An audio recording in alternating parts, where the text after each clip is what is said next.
श्री श्री सद्गुरू गजानन माऊली माझे सद्गुरू श्री गजानन महाराज. अध्याय 28. आत्माद्वारे विचार. आज गुरु नानक जयंती निमित्त सुट्टी, परंतु श्रींनी सकाळी 5 वाजता उठवले. एका स्वप्नाद्वारे एक महात्मा दिसले, ज्याचा आत्मा महान, ज्यात विशालता आहे, जो आत्मिक बुद्धीने जगाकडे पाहतो तो महात्मा. आपण 4 लोकांना एक मुद्दा पटवू शकत नाही, परंतु तो महान व्यक्ती करोडो लोकांना आपला मुद्दा पटवू शकतो, क्रांतिकारी बदल घडवू शकतो.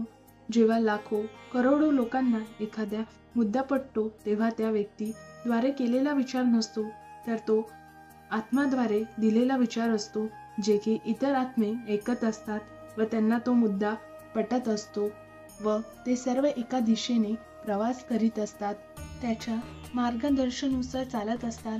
तो दीपस्तंभ झालेला असतो. ती व्यक्ती राहिलेली नसते, तर ती व्यक्ती प्रवृत्ती झाली असते. ती व्यक्ती विचारधारा बनलेली असते. ती व्यक्ती सर्व व्यक्तींची माता पिता बनलेली असते व त्यांची आज्ञा इतर व्यक्ती पाळत असतात.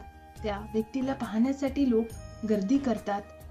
तो ज्या मार्गावरून गेला, ती व्यक्ती ज्या मार्गावरून गेली, तिथली माती स्वतःच्या कपाळावर लावून स्वतःला धन्य मानतो. तो त्याला ईश्वर मानतो.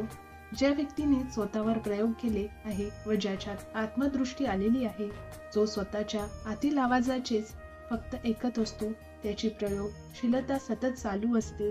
त्यामुळे आता त्यांनी जे म्हटले तेच उद्या म्हणेल असे नाही. तो उद्या त्याच्या विपरीतही म्हणेल, त्याला धरून म्हणेल. त्यात विसंगती देखील राहते. त्यामुळे तो वादाच्या भोवऱ्यात सापडू शकतो, परंतु त्या व्यक्तीला त्याची चिंता नसते.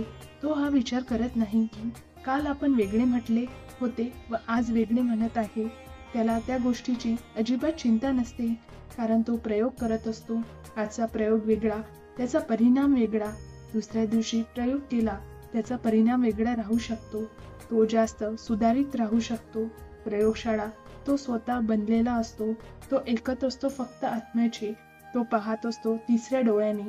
तो जाणत असतो इतर आपल्या आत्मिक बंधूंना, जे की कधीही न बदलणारे आहे. त्याचा आवाज त्याच्यापर्यंत पोहोचलेला आहे व आत्मिक दृष्टीने ते केव्हाच एकामेकांकडे आकर्षित झालेले असतात. मग त्यांना एका ध्येयावर, एका मंचावर आणण्यास काय वेळ लागणार आहे? त्या सर्वांचे ध्येय एकच झाल्यावर परिणाम शक्ती जे कार्य करते ते आयटम बॉम्ब पेक्षाही कितीतरी वेगाने कार्य करते. भाषा किती वेगळी असू द्या, आत्म्याची भाषा एकच असते. त्याचे विचार एकच असतात. त्यांची विचार करण्याची पद्धत एकच असते. ध्येय एकच असतो. उन्नती सारखीच साधायची असते. प्रयोग स्वतःवरच करायचा असतो. आनंद स्वतःच घ्यायचा असतो व महात्मा स्वतःलाच व्हायचे असते. आंतरिक आवाज, आंतरिक ध्येय, आंतरिक दृष्टी सारखी झाल्यावर ध्येयापर्यंत पोचण्यास किती वेळ लागणार? क्षणात लाखो हात त्या कार्यासाठी लागते व प्रचंड कलाकृती निर्माण होते. त्यासाठी वेगळे प्रयत्न करावे लागत नाही. आज समाजात अनेक गडबडी, अनेक गोंधळ, भौतिक सुखाकडे वाटचाल, अनेक प्रकारची अंधाधुंदी, अनेक प्रकारचे युद्ध, वैचारिक भिन्नता, सृष्टीत जे अनेक प्रकारचे रसायन करून ठेवले आहे, त्यावर स्वतःचा मूठभर लोकांचा कब्जा मिळविण्यासाठी चाललेला प्रयत्न. परमेश्वराने जी निसर्गमय बहालता उपलब्ध करून दिली आहे, ती सर्व लोकांकरिता आहे आणि ती विपुल प्रमाणात आहे. त्याचा उपभोग घ्यायचा आहे. यावर मालकी हक्क प्रस्थापित करावायचा नाही. मालकी पूर्ण श्रींची आहे. जमिनीची मालकी भगवंताची असते. मालकपणे ते तेवढा पुरते. जरा विचार करा, पांडुरंग मालक आहे. तिच्या लेकराकरिता त्याने संसाधन निर्माण केली आहे. तिचा वापर सर्वांनी करावायचा आहे. उपभोग सर्वांनी घ्यावायचा आहे. त्याकरता युद्ध करणे जरुरी नाही, तर श्रींचा विचार सर्वांना सांगणे व त्याप्रमाणे वागणे जरुरीचे आहे. आज जगाला सर्वात जास्त गरज आहे अध्यात्माची, आत्मिक दृष्टीने पाहण्याची. एकदाचे धार्मिक ग्रंथ नाही वाचली तरी चालेल, परंतु कोणाचे हृदय दुखवू नका असे गुरु सांगतात, कारण ती परमेश्वराची निर्मिती आहे. परमेश्वर निर्मित वस्तूला दुखवणे म्हणजे परमेश्वराला दुखवणे व स्वतःचे नुकसान करून घेणे होय. स्वतःचा फायद्याकरिताच कोणाला दुखवू नका, खोटे बोलू नका. आज गुरु नानक जयंती.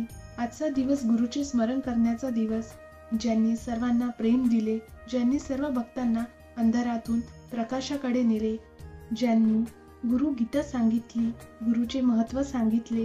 गुरु हा मरत नसतो, तर तो सतत जगात वास्तव्य करीत असतो व गुरुवाणीद्वारे सतत बोलत असतो, जपाचे महत्त्व सांगत असतो. आपापल्या गुरुचा ग्रंथ हा गुरुस्थानी मानावा. गुरु जर तुम्हाला करावायचा असेल, परंतु तुमचा कोणावर विश्वास नसेल, तर ग्रंथाला गुरु माना. गुरु तुम्हाला मार्गदर्शन करेल, गुरु तुमच्याशी बोलेल. या अवतारी शक्ती जन्म मरणाच्या बंधनात येत नसतात. ते सतत समाजात वावरीत असतात व भक्तांना मार्गदर्शन करीत असतात. श्री सतत शोध घेत असतात ज्ञानी भक्ताचा. त्याकरता तर त्यांनी बालवाडी व शाळा काढल्या आहेत. शिक्षण देतात, परीक्षा घेतात व कार्य करून घेतात. थेरी व प्रॅक्टिकल असे 2 भाग असतात. नुसते थेरीमध्ये पास झाले व प्रॅक्टिकलमध्ये नापास, तर नापास तिथे दया माया नाही. विचार व आचार, माया, मोह, संपदा भरपूर, परंतु त्यापासून वाचायचे कसे, त्याचा उपभोग कसा घ्यायचा, उपभोग घेऊनही कमाळाप्रमाणे राहायचे कसे, अशा प्रकारचे आगळे वेगळे प्रशिक्षण देणारी शाळा म्हणजे आध्यात्मिक बालवाडी. बोला श्री गजानन महाराज की जय. गण गण गणात बोते, जय गजानन श्री गजानन.